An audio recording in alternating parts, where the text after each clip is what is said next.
Mr. Elder, you're getting to be like Fox News, always spinning stuff to make it kind of like sound right. Trump, yeah, his supporters stormed the Capitol, and other people didn't. Black Lives Matter and all them marched in Washington and got tear gassed and everything like that.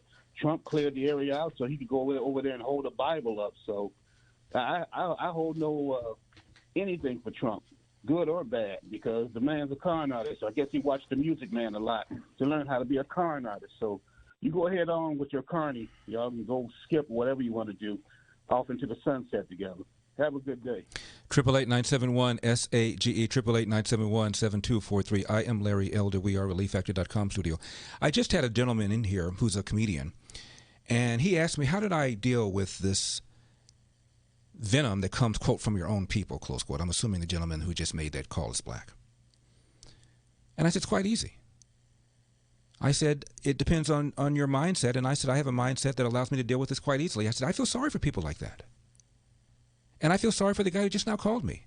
The things that you told me about Donald Trump cleared the thing and so he could hold up a Bible, that bothers you? Of all the things going in the world, that bothers you? Black Lives Matter got treated one way or another way. Therefore, there's a metaphor that America is a racist place and you ought to hide under your bed because they're out to get you. I mean, really? Is that how you view the world? I feel sorry for you. If you spent one iota of this energy and anger into self-improvement, you wouldn't be so unhappy. What is this? And he listens to the show every day, obviously, in order to be upset and then call me and then leave a message. You realize how much energy you just expended? How much time you just expended on somebody you supposedly don't like? I'll tell you what's really going on, sir. If I were a psychologist, and I'm not, but I played one, you know deep down inside, the way you're looking at the world, there's something wrong with it. Because things aren't turning out well for you. Something's wrong, and you know it is. You're not quite sure what it is, but something's wrong. Otherwise, you wouldn't keep listening. I'll tell you what the something wrong is. Get up and look in the mirror and realize you have far more control and far more power than you think you have. I told you about my dad.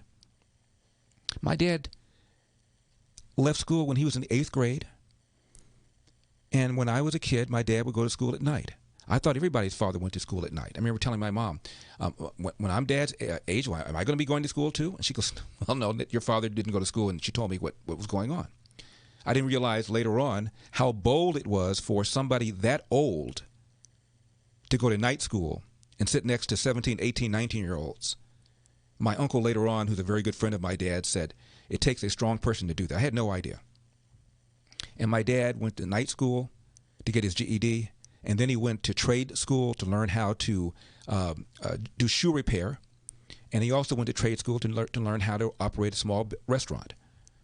And the reason he took them both is that he said once he built this little building, if the restaurant didn't go well, he would then convert it to shoe repair.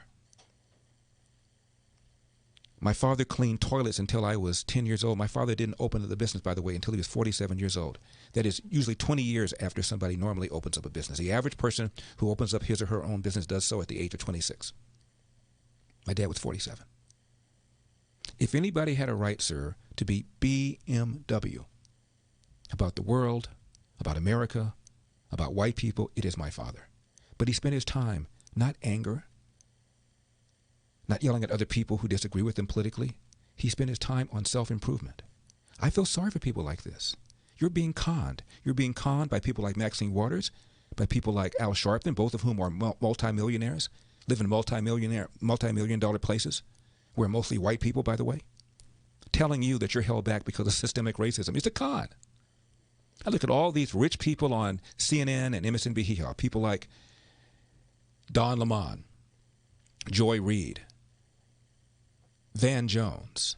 They're all millionaires. So you're at home, non-black millionaire, watching millionaire black people tell you how racism is going to stop you from becoming a black millionaire. It is insulting. And then they convince you that I'm the bad guy. I'm the enemy. Larry Elder is the guy you ought to attack. Really? I'm the problem. That's the perfect con. The Mark doesn't know he's being conned. And when he finds out things aren't going so well, he blames the wrong person. It is brilliant.